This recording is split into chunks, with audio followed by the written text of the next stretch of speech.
2022 में पूछे गए जो सेट थे उन सभी सेटों को हम लोग सॉल्व करना स्टार्ट कर रहे हैं प्यारे बच्चों। शुरू से लेके सभी प्रश्नों का जवाब आपको आज हम बताएंगे और एक ही वीडियो में सभी एक सेट के सभी सवालों का हम लोग अध्ययन करेंगे। तो प्यारे बच्चों, क्लास को स्टार्ट करने से पहले आप चैनल पे नए आए होंगे तो चैनल को सब्सक्राइब जरूर कीजिएगा और वीडियो पसंद आता है तो वीडियो को लाइक करके दोस्तों के साथ इस वीडियो को शेयर करना मत भूलिएगा। प्यारे बच्चों, आज की क्लास में हम लोग जो है कौन सा पेपर सॉल्व करने वाले प्यारे बच्चों, सेट 1 रहने वाला है और जो कि 2022 का है। कहां का है प्यारे बच्चों? 2022 का ये सेट है और पेपर कोड याद रख लो प्यारे बच्चों, पेपर कोड है 346 GA। मतलब हम लोग आज के पेपर कोड में 346 GA का सॉल्व करेंगे प्यारे बच्चों। और इस पेपर का जो कोड है, इस कोड वाला जो प्रश्न पेपर है, इस पेपर का जो ये बहुविकल्पी सभी प्रश्न दिए गए हैं प्यारे बच्चों, इन सभी बहुविकल्पी को हम लोगों ने इससे पहले वाले कुछ 2 वीडियो आए थे उन वीडियो में हम लोगों ने सॉल्व किया था, परंतु आज यहां हम लोग केवल ऐसे देखते चलेंगे और जो बचे हुए प्रश्न थे आज हम उनको सॉल्व करेंगे। तो प्यारे बच्चों, एग्जाम आपको देना कैसे रहता है, नोट दिया गया है, निर्देश दिए गए हैं कि जो आपके पहले के जो 15 मिनट होते हैं प्यारे बच्चों, वो 15 मिनट आप जो है पढ़ने में बिताना चाहिए, प्रश्न को पढ़ना चाहिए अच्छे से और सभी प्रश्न करना अनिवार्य है, ये भी कह रहा है। फिर इस प्रश्न पत्र में 5 खंड है, खंड अ, खंड ब, खंड स, खंड द और खंड य। खंड अ से एक एक नंबर मिलने वाले हैं जो कि प्रत्येक प्रश्न आपको करना है। खंड ब से एक एक नंबर का है। फिर खंड स से आपको 2 2 अंक वाले प्रश्न मिलते हैं प्यारे बच्चों। फिर खंड द से 3 3 अंक वाले प्रश्न मिलते हैं। खंड य से जो है 5 5 अंक वाले प्रश्न हो जाते हैं प्यारे बच्चों और प्रश्न में प्रयुक्त प्रतीकों के सामान्य अर्थ हैं। तो प्यारे बच्चों, आइए अब हम शुरुआत करते हैं सबसे पहले प्रश्न का। तो सबसे पहला प्रश्न क्या कर रहा है कि एक प्रत्यावर्ती धारा परिपथ में धारा I equal to I naught sine omega t minus pi by 2 प्रवाहित होता है। मतलब कहने का मतलब है कि कोई प्रत्यावर्ती धारा है जिसमें इतनी करंट प्रवाहित हो रही प्यारे बच्चों और परिपथ के सिरों के बीच प्रत्यावर्ती विभव E equal to E naught sine omega t लगाया जाता है। तो परिपथ में व्यय शक्ति क्या होगी? तो प्यारे बच्चों, परिपथ में जो व्यय शक्ति होगी वो हो जाएगा शून्य। क्या हो जाएगा प्यारे बच्चों? वो आपका क्या होगा? शून्य होगा। ये 4 ऑप्शन दिए गए थे, चारों ऑप्शन में से आपका चौथा ऑप्शन सही है।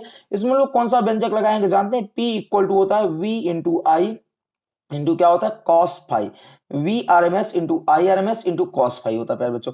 आप अगर इसका सोल्यूशन देखना चाहते हैं तो इसका सोल्यूशन आपको जो है आई लिंक पे वीडियो दिखाई पड़ रहा होगा, आप वहां से इस सभी प्रश्नों का सोल्यूशन देख सकते हैं प्यारे बच्चों, हमने बता के रखा है।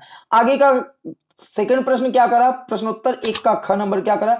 0 केल्विन पर शुद्ध अर्धचालक होता है प्यारे बच्चों।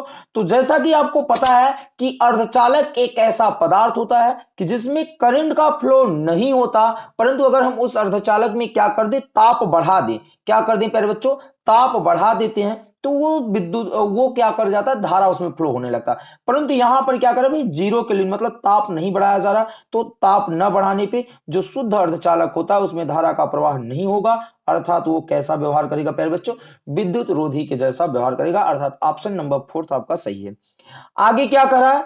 आगे कर रहा है ग नंबर कर रहा है वी इलेक्ट्रॉन वोल्ट ऊर्जा वाले इलेक्ट्रॉन से संबद्ध दे ब्रोगली तरंग दैर्घ्य लगभग होता है। क्या कर रहा है? वी इलेक्ट्रॉन वोल्ट ऊर्जा वाले इलेक्ट्रॉन से संबद्ध दे ब्रोगली तरंग दैर्घ्य लगभग होता है। आपको 4 ऑप्शन दिए गए हैं जिसका ऑप्शन नंबर 1 क्या है? बिल्कुल करेक्ट है प्यारे बच्चों। ऑप्शन नंबर 1 आपका क्या है? एकदम आंसर इसका सही है। प्यारे बच्चों, ये कैसे आता है इसकी सारी डिटेल मैंने पहले भी बोला था, अब भी बोल रहा हूं कि ये सारी डिटेल आपको वीडियो पे उपलब्ध है, आप वहां जाके देख सकते हैं। आगे क्या करा कि भाई परमाणु के अंदर अल्फा कण किस बल के कारण प्रकटित होते हैं? मतलब कहने का मतलब है कि कोई परमाणु हो जाए प्यारे बच्चों, जैसे कि ये कोई क्या हो गया? एटम हो गया।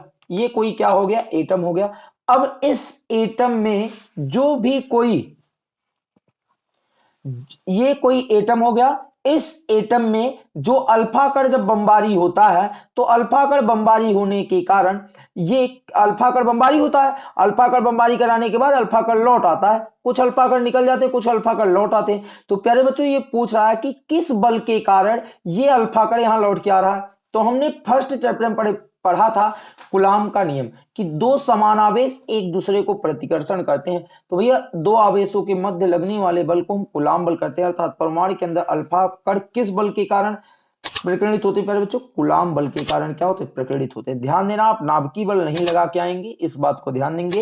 अगला क्या करा कि विद्युत चुंबकीय विकिरण स्पेक्ट्रम में औरत विकिरण की आवृत्ति परास कितनी होती है? प्यारे बच्चों, तो जो विद्युत चुंबकीय विकिरण स्पेक्ट्रम होता है उसमें औरत विकिरण की आवृत्ति परास जो होती है वो 3 × 10⁻12 हर्ट्ज से 3 × 10⁻14 हर्ट्ज तक होती है। तो इस प्रकार आप एक से लेके क ख ग घ अंग 5 प्रश्न आप कर लेते हैं। खंड अ का एक प्रश्न आपके सामने और बचा है प्यारे बच्चों, आइए हम उसको भी देख लेते हैं क्या कर रहा है, ध्यान से देखिएगा।